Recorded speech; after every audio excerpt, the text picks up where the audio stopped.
It was the last day of school. This happened a few years back in middle school with my best friend Greg. We were excited for summer vacation, constantly talking about all the fun things we would do and the endless adventures we would have after being free from school. Little did we know that this day would turn into a nightmare that would haunt us for years to come. The last 2 days of school, the staff had planned a few fun events as a farewell to us and the school year. The day before they had done the event for the younger kids, and today they did it for us. As the final bell rang, signaling the end of another school year, the courtyard buzzed with excitement as students poured out of classrooms, eager to begin their summer break. Older kids mingled near the east side of the school, in front of the school gym where snacks and activities had been planned to celebrate the last day of school. Gregory and I joined the group of other students, chatting and laughing with our friends. We walked off to the side, kicking back and forth a soccer ball as we munched on some snacks. But our joy was short-lived. A drunk man stumbled over towards me and Greg. He came over from the little shopping center across the street. His movements erratic and his words slurred, mumbling to himself. He approached us with a leering smile, his eyes foggy and unfocused, a bottle of some unknown alcohol in his hand. He was taking sips out of it as he made his way towards us. Me and Greg were shocked and thought he would just pass by us without interacting with us. "Hey kids," he slurred, his breath reeking of alcohol. "You want a drink with me to celebrate the last day of school? It'll put some hair on your chest." Greg and I exchanged glances, our instincts screaming at us to get away from this stranger. All the teachers were occupied hosting the events or serving snacks inside the gym, too busy to realize a stranger had approached us. We were freaked out and just shook our heads no before turning around attempting to walk back towards the teachers. But before we could make our escape, the drunk man reached out and grabbed the back of my shirt, his grip tight and unyielding, yanking me back towards him. "Where do you think you're going?" he snapped, his voice angry and sharp. "Didn't they teach you to respect and listen to your elders, boy?" I was struck with fear as I struggled to break free from his grasp. But the drunk man only tightened his hold. He repositioned his hand onto my arm, his nails digging into my skin like talons. "Let go of him," Greg shouted, his voice showing a bit of his fear as he lunged forward, his fists flying and landing 2 punches on the man's arm, in a desperate attempt to free me from the drunk man's grip. Of course, we were much smaller than him, so it didn't have any effect. It only made him even angrier. He flung me around like a rag doll, throwing me onto the ground and lunging forward, now attempting to grab Greg in retaliation. The commotion caught the attention of a nearby teacher, who rushed over to intervene. "Hey, what are you doing?" the teacher yelled out, quickly rushing over towards us. With a swift tackle, he brought the drunk man to the ground, the bottle smashing into pieces on the concrete ground. The teacher easily overpowered the drunk man and pinned him down by his neck with a strong grip as other teachers rushed to assist. Panic gripped me as I watched the scene unfold before my eyes, the realization sinking in that we were in serious danger. Tears welled up in my eyes as I stumbled back, the full weight of the situation crashing down upon us like a tidal wave. As the teachers struggled to restrain the violent drunk man, Greg and I huddled together, scared senseless. We watched in horror as the police were called. Lucky for us, we had an in-school officer, who quickly rushed over to apprehend the man. The chaos began to settle, and the drunk man was led away in handcuffs. Our parents were immediately contacted.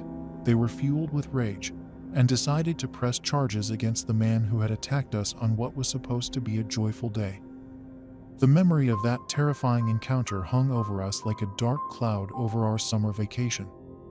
We were left shaken and traumatized, haunted by the realization that danger could strike at any moment, even on the most innocent of occasions in what you think is a safe environment.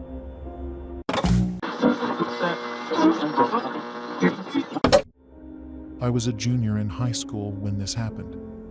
It was on the day every student looks forward to the most, the last day of school.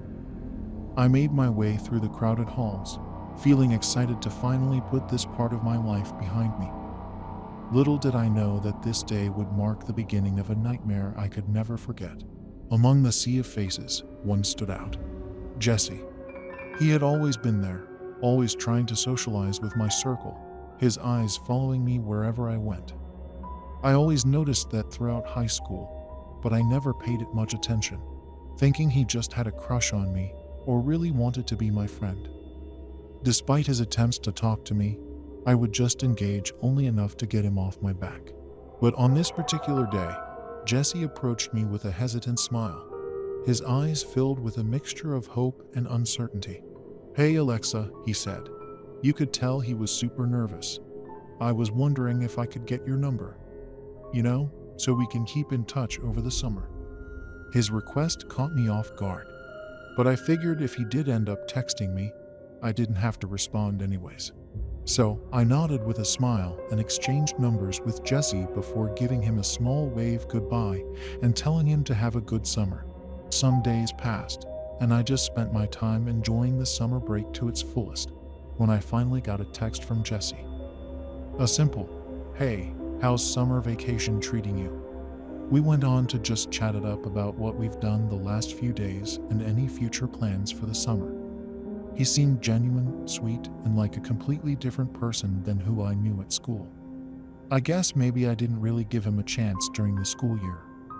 His messages started getting flirty, and honestly, I liked the attention he was giving me. It showed a side of him I never thought he had, so I slowly started to open up and go along with it.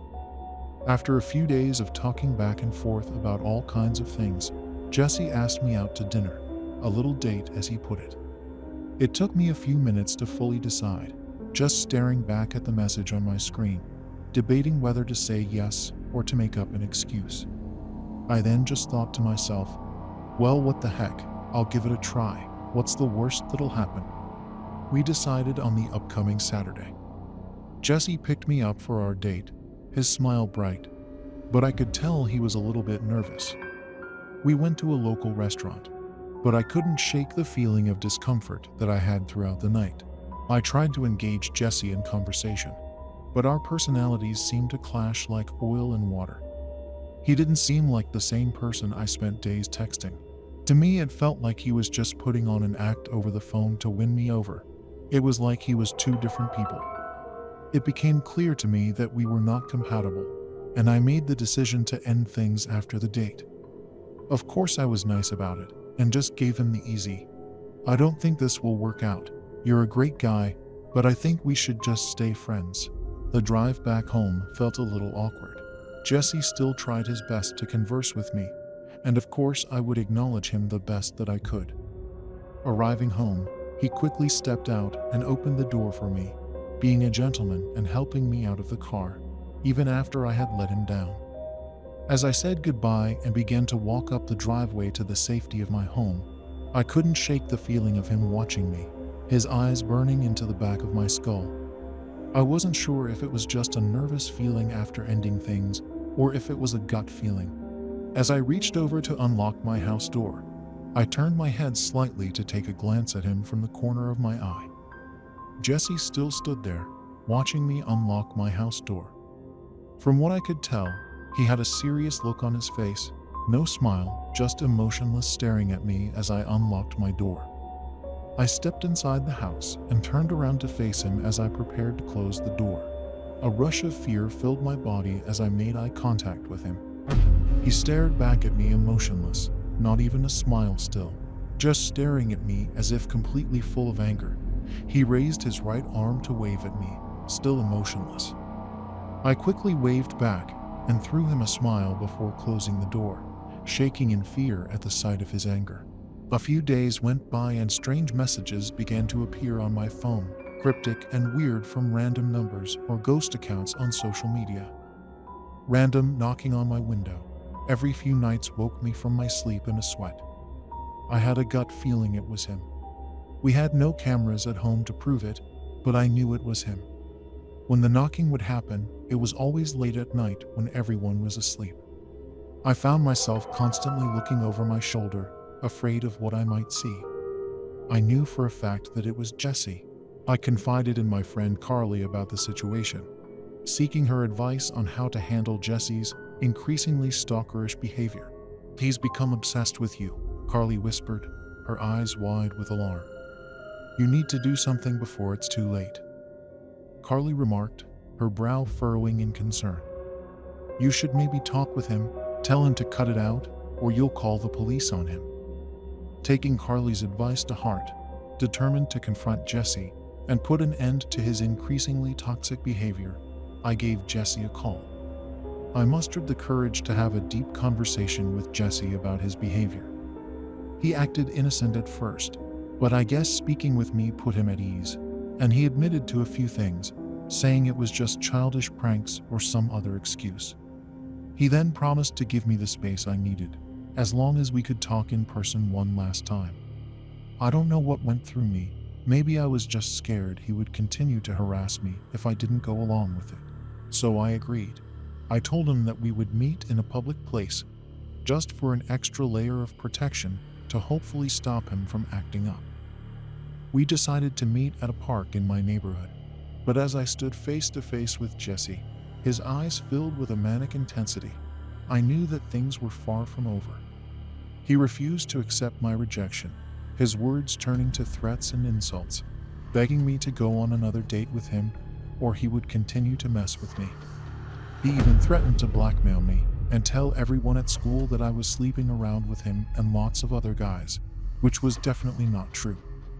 My heart raced in fear, begging him to please stop, but he kept insisting.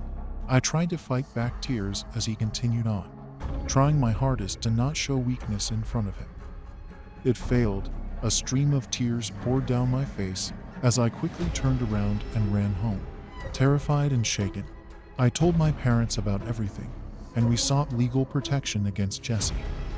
Me and my parents went to the police department to try to file a restraining order and cut off all communication with him. But since Jesse had never physically harmed me, all of the messages were from other numbers, and there was no proof of the stalking. They didn't have any proof and couldn't do anything. Tears rolled down my face again, fearful of what else Jesse had planned for me. Days went on, and the messages kept coming. I began to screenshot every hateful message I got from him, to gather as much proof as I could. The late-night knocking had stopped, but every night I would hear some rustling outside my window like footsteps, or sometimes a scratch against the glass of my window. I would brush it off as just a little critter or nature. But one night, as I lay awake in bed, a sense of dread washed over me. I couldn't shake the feeling that Jesse was outside my window, hiding in the darkness and watching my every move. Of course, I still had blinds and curtains, but the curtains were a little see-through, so not everything was completely blocked. So I feared the worst. I slowly got up and made my way to the bathroom. With trembling hands, I reached for my phone and dialed 911, whispering my address and explaining that I had a feeling someone was outside my window to the dispatcher. I slowly made my way up to my parents' room, quietly waking them up from their sleep and explaining the situation. I sat huddled on the floor, my heart pounding in my chest as I waited for the police to arrive. Minutes felt like hours as I sat in silence, the sound of my own breathing echoing off the walls. And then suddenly, I heard it, a faint rustling outside my parents' window, followed by the sound of footsteps crunching on gravel. My parents' room was dark, so we all just sat there listening in on the noises coming from the outside. My dad signaling my mom to sit on the ground with me as he slowly raised to his feet. My dad slowly creaked over to the window, being as quiet as possible. He reached for the pull cord on the window blinds, ready to pull them up and see who was outside in an attempt to scare them. He quickly pulled them up and yelled out, "Hey," as loud as he could. My heart leaped into my throat as I realized that Jesse was outside, hunched over, caught in the middle of attempting to peek into the window. Just lurking in the darkness like a predator stalking its prey, with just the dim house lights lighting up his face. But before he could make a move, the police had arrived just in time, their flashing lights illuminating directly on him as they shouted commands for him to drop to the ground. Ghoztee was quickly arrested and charged with stalking and harassment, his obsession with me for all to see. Fortunately for us, Ghoztee had been held back a year in school, so he was already 18 when he did this. So we finally had enough proof to file the proper paperwork for a restraining order against him. Summer passed, and I tried to move on with my life, still a little fearful if I would see him at school again. But it turns out he ended up transferring to another school on the other side of town. The memory of Ghoztee's unwanted obsession lingered like a nightmare I couldn't shake. I became hyper-vigilant, constantly looking over my shoulder and second-guessing every interaction I had with anyone new throughout my senior year. But through it all, I refused to let Ghoztee's toxic influence define me. With the support of my friends and loved ones, I felt secure and stronger than ever to move on from it and enjoy my last year of high school.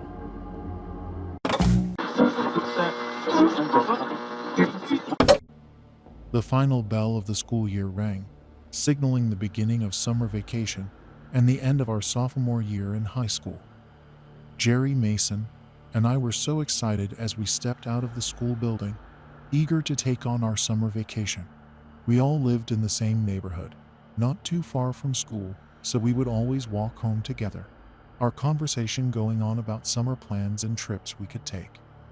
But as we passed through a small industrial area near our neighborhood, our attention turned to the abandoned building we had stumbled upon earlier in the year, a beat-up warehouse a few blocks away that seemed to beg to be explored. We had discussed a few times about exploring it when we had the time to do it, and today was the perfect time. With a spark of adrenaline coursing through us, we made a spur-of-the-moment decision to skip going straight home and explore the abandoned building instead. The sun beat down on us as we made our way through the deserted parking lot, the air heavy with anticipation and excitement. We arrived at the warehouse, knowing this would be a great story and the adventure of a lifetime. We walked around looking for a way in, trying to be as discreet as possible. The doors and windows were boarded up, but after a thorough look around, we discovered a small window, the board that once covered it laying on the floor. We knew this place had visitors before just by seeing the board on the ground, but we still went for it. With a sense of excitement, we squeezed through the narrow opening and entered the darkened interior of the abandoned building. Using the flashlights of our phones to guide our way, our footsteps echoed off the walls as we made our way deeper into the warehouse, the dim light filtering in through the boarded-up windows, casting eerie shadows on the floor. The air was thick with dust and decay, and we coughed as we began to explore. We explored most of the first floor of the building, knocking over old furniture and tossing around things that were left behind. Just being usual teen troublemakers. Our hearts pounded in our chests as we stumbled upon discarded cans and bottles littering the floor. They looked cleaner than everything else in the building, as if they belonged to somebody. That area has a small patch of dustless floor. But despite the eerie atmosphere, we felt a sense of exhilaration coursing through our veins as we dived deeper into the unknown. Suddenly, glass shattered, followed by hushed whispers echoing through the darkness. We froze in place, our senses on high alert, as we looked around trying to find the source of the noises, and maybe even something to use for protection or somewhere to hide. Somebody else must have thought to come into the warehouse. Turning a corner, we came face to face with two men, maybe about 20 feet away from us. Their faces blurred by the shadows as they walked towards us with a menacing posture. Their clothes were dirty and ripped apart, heavily breathing, clearly furious with us being here in their space. One of them held a bat, while the other gripped a knife in his hand, their intentions clear. We had screwed up. I looked down on the ground, seeing blankets and old mattresses. These guys were squatting here, and we had just broken into their place. Fear gripped my heart as I realized the danger we were in. But before we could react, the two strangers rushed at us with such strength that sent chills down my spine. Our instincts kicked in, driving us forward. We turned around yelling in fear and fled, the sound of our footsteps echoing off the walls as we raced through the darkened corridors.